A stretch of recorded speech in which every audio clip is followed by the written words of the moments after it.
In the misted dawn of 1814, Lady Eleanor Ashcombe stood at the top of the curving staircase of Ashcombe Manor, her fingers wrapped around the wooden rail polished by generations before her. The house, once a proud emblem of her family's influence, felt colder each year, its cracked windows and thinning draperies echoing the quiet decline of the baronetcy. She had grown accustomed to the whispers, the pitying glances, the condescending remarks about her being unmarried at 40. Society had measured her worth, weighed it, and dismissed it, as though a woman who had lived 4 decades without a husband had somehow failed her purpose. Yet that dawn, as pale light stretched across the frostbitten lawns, Eleanor felt a resolve building inside her, steady and irrevocable. Her father had made the final arrangement the night before, his trembling voice declaring that the Earl of Wexford, aging and wealthy, had offered a proposal that would rescue the estate. Eleanor had sat very still, her cup of tea cooling between her hands as he described a future she could not bear, one in which she lived as a silent companion to a man older than her father, known for his bitterness and controlling temperament. She understood her father's desperation, but the agreement felt like the last indignity society wished to impose upon her. She had no intention of surrendering the remnants of her freedom to a stranger's will.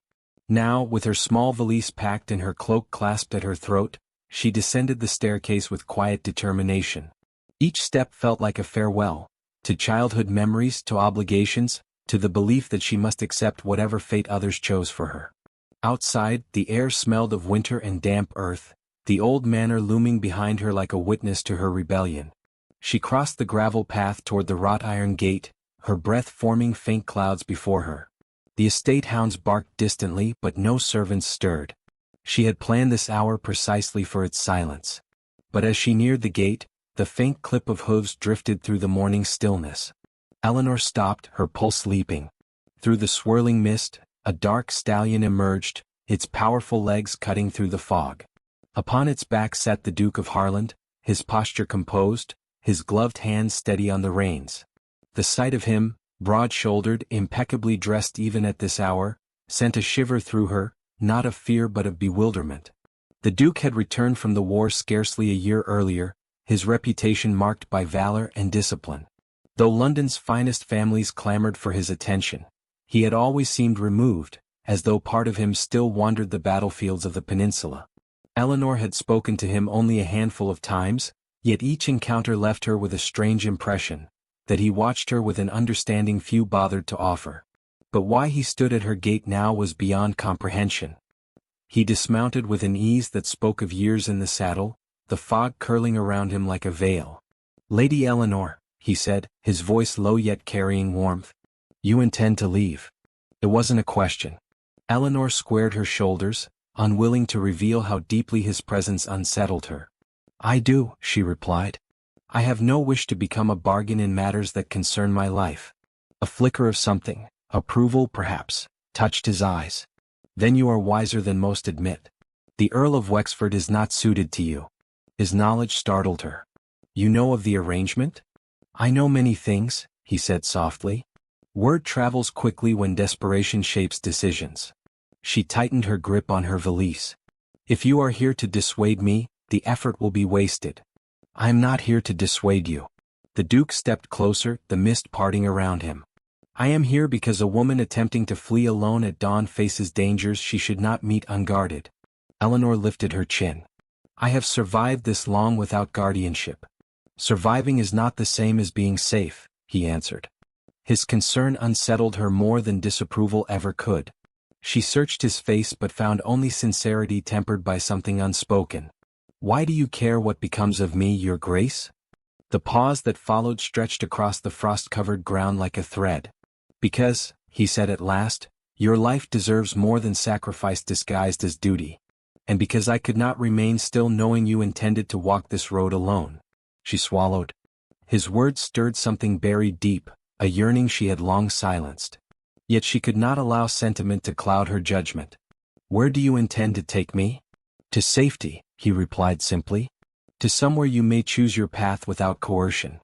Eleanor hesitated. Trusting him meant stepping into an uncertain future, but returning meant surrender. The wind brushed past them, cold and insistent, urging her forward.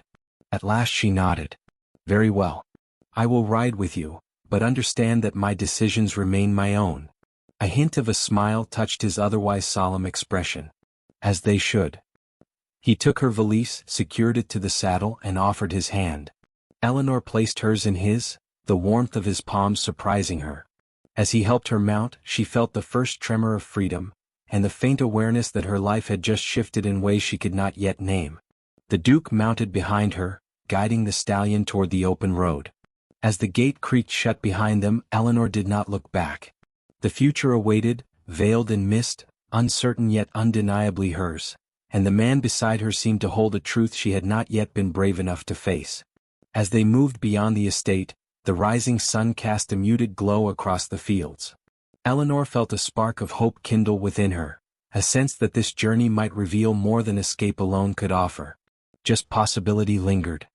Dawn had barely lifted when Eleanor realized the Duke's silence held more meaning than politeness. As the stallion carried them along the narrow country road, his posture remained impeccably straight, yet there was a tension in the way his hands gripped the reins, as if he weighed every possible outcome of their flight. She sensed he was restraining something, perhaps doubt, perhaps intention, but she could not identify its shape. They rode until the mist thinned and the sun began warming the frosted earth. Only then did the Duke slow the horse and guide it toward a quiet clearing bordered by bare oaks.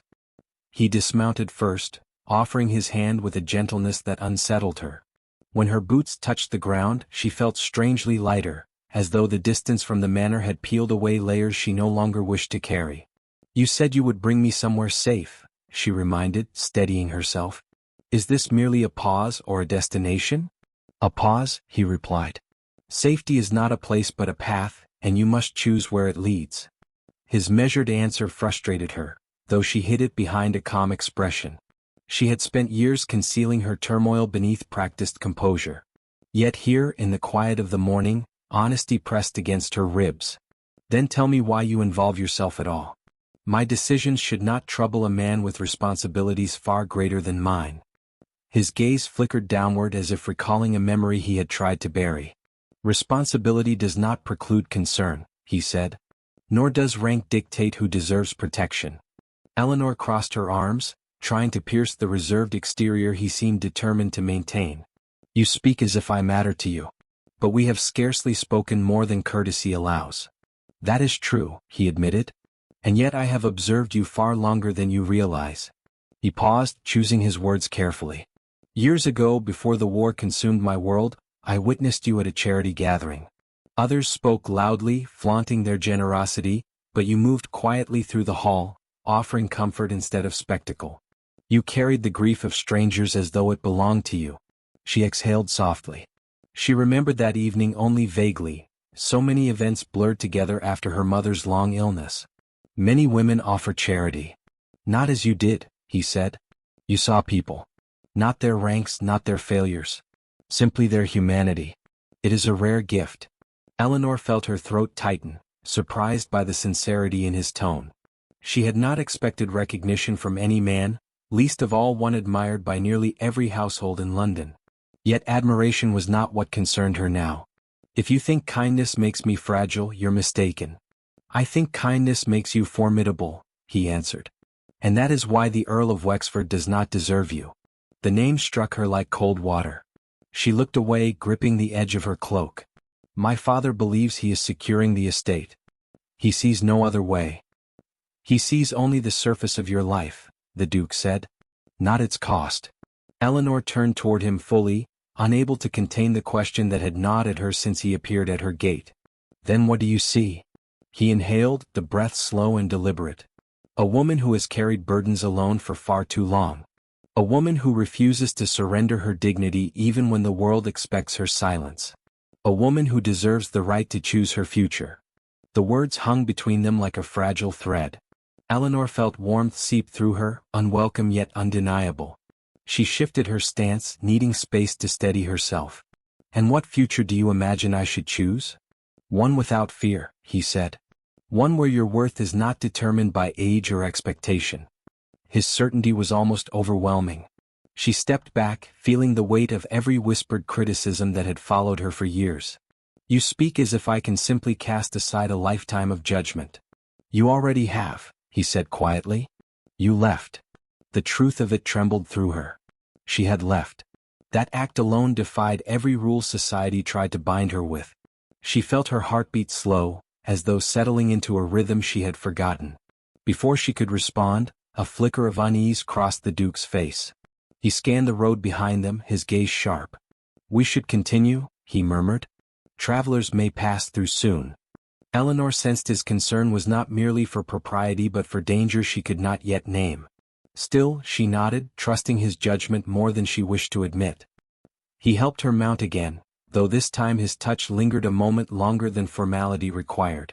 As they set off toward the distant hills, a quiet stretched between them, not absence but possibility.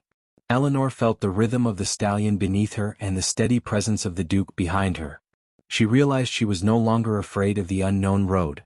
What unnerved her now was the growing awareness that her escape offered more than freedom. It offered truth. When the landscape widened and the air grew softer, she spoke without turning.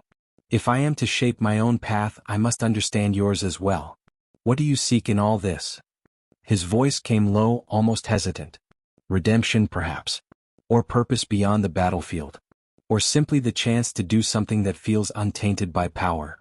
She absorbed this, letting his vulnerability settle over her like a quiet revelation. "Then we are both seeking something we cannot name." "Yes," he replied. "But we need not seek alone." His words settled deep within her. The road ahead remained uncertain, but she sensed that its end would bring a reckoning neither of them could avoid. And despite herself, she felt ready. As the horizon brightened, Eleanor felt the fragile spark of courage guiding her toward an unforeseen destiny ahead. London greeted Eleanor with a chill sharper than she remembered, as though the city itself withheld warmth until it judged her worthy of receiving it. Carriages clattered over cobblestones slick with winter frost, and gas lamps flickered in the dimming afternoon light. Yet for all its noise and relentless urgency, the city felt strangely distant, a place she re-entered but no longer belonged to. Returning here with the Duke beside her changed the very rhythm of the streets. His presence commanded attention even in anonymity, and his quiet vigilance made her acutely aware of every whispered glance cast in their direction. They arrived at his London townhouse, a stately residence of stone and symmetry, and he guided her inside with a courtesy that carried no condescension. She followed through the foyer, noting the restrained elegance that filled the space. Nothing shouted wealth, yet everything spoke of refinement and a life structured around discipline rather than indulgence. It reflected him too perfectly to be coincidence. A fire burned in the drawing room, its glow warm against the dusk settling outside. "You may stay here as long as you need," he said, removing his gloves with precise, almost deliberate movements. "My staff is discreet. They will not question your presence." Eleanor lowered her hood but kept her hands tightly clasped. "And society? It will question everything." "Then it will question," he replied as though that were of no concern to him. "I do not fear its scrutiny. But I must," she whispered. "It was not your reputation they mocked these past years. It was mine. A woman alone, unmarried at 40, what entertainment I must have been." His expression hardened, not in anger at her, but in outrage for her. They mocked what they did not understand. Strength unsettles those who rely on weakness in others. She allowed herself to sink onto a nearby chaise, exhaustion tugging at her limbs. "Strength has cost me companionship, affection, acceptance. I have lived an entire life alone even when surrounded by people." The Duke stepped closer but not enough to overwhelm. "Perhaps you have been alone because no one worthy had the courage to stand beside you." Eleanor looked up, her breath catching at the sincerity carved into his features. She wanted to ask why he insisted on seeing what others refused to acknowledge, but the question felt fragile, almost dangerous. Instead, she shifted her gaze to the fire, its flames leaping with restless energy. Later that evening, he returned with a letter in hand, sealed with the unmistakable mark of Ashcombe Manor. Eleanor's heartbeat quickened as he extended it to her. She broke the seal, recognizing her father's shaky handwriting immediately. The message was brief, filled with regret and veiled desperation. He begged her to reconsider the match with the Earl, not for familial honor but for survival. The estate's debts were suffocating and without her marriage he feared ruin. Closing the letter, Eleanor felt a wave of sorrow. "My leaving has worsened his despair." The consequences of his decisions are his own, the Duke said gently. You cannot save an estate by sacrificing your freedom. Nor should you. But if my choices condemn my family to ruin, then am I not selfish? No, he answered. Self-preservation is not selfishness. It is humanity. She held the letter a moment longer, then folded it with deliberate care. I cannot return to him. I will not. Then you have already chosen your path, he said, admiration threading through his voice. Days passed quietly within the Duke's townhouse. Eleanor spent mornings reading in the study, afternoons walking the frost-rimmed garden under the discreet watch of his staff, and evenings speaking with him by the fire. Their conversations wove through memories, losses, and unspoken hopes. Slowly the distance between them narrowed, yet neither dared to cross it fully. One night, as snow drifted lazily outside, the Duke entered the drawing room dressed in impeccable evening attire. Eleanor looked up from her book, surprised by the elegance of his appearance. You are attending an event? She asked. I am, he replied. The winter ball at Cavendish House. She nodded, offering a polite smile that felt fragile. Their world seemed momentarily divided. He returning to society, she lingering in the margins. But then he stepped toward her and held out a small velvet box. I would like you to join me. Eleanor stared, stunned into silence. I cannot attend a ball. The scandal alone. The scandal exists regardless, he interrupted. But your absence gives it power. Your presence will silence it. I would be a spectacle, she murmured. You would be unforgettable. Her pulse quickened. She opened the box to find a simple yet exquisite hairpin of silver leaves. Not ostentatious, thoughtful. A gesture of respect, not ownership. She met his gaze. If I attend, it must be as myself. Not as a secret, not as a woman hiding behind someone else's reputation. Then attend as yourself, he said. It is the only version of you I seek. The admission struck her deeply. She rose slowly, feeling the weight and wonder of the moment settle around her. Very well, she whispered. I will go. Cavendish House gleamed with candlelight and gilded splendor. As the Duke escorted her inside, the room fell into a hush. Whispers rippled like wind through reeds, eyes widened, and fans fluttered nervously. Eleanor felt the sting of scrutiny like needles along her spine, but she kept her posture steady, her chin lifted. The Duke did not release her arm. He led her through the crowd with steady confidence, acknowledging no one, answering no questions. Instead, he guided her toward the center of the ballroom as the orchestra lulled into a gentle waltz. Without a word, he turned to her and extended his hand. Her breath trembled, but she placed her hand in his. As they began to dance, the whispers faltered. The sight of them, London's most desired Duke moving with deliberate grace beside the woman society had dismissed, created a silence heavier than any rumor. Eleanor felt the room fall away. Every step, every turn rooted her deeper into the truth she had long avoided. Her life was not ending at 40. It was unfolding. When the music softened, the Duke leaned close enough for his voice to reach only her ears. You are no longer alone. She met his gaze, the weight of those words settling into her chest with startling clarity. She did not answer immediately, but the warmth in her eyes spoke the truth her lips could not yet shape. For the first time in years she did not feel like an object of pity, but a woman seen, fully, entirely. The dance ended, but the story between them had only just begun.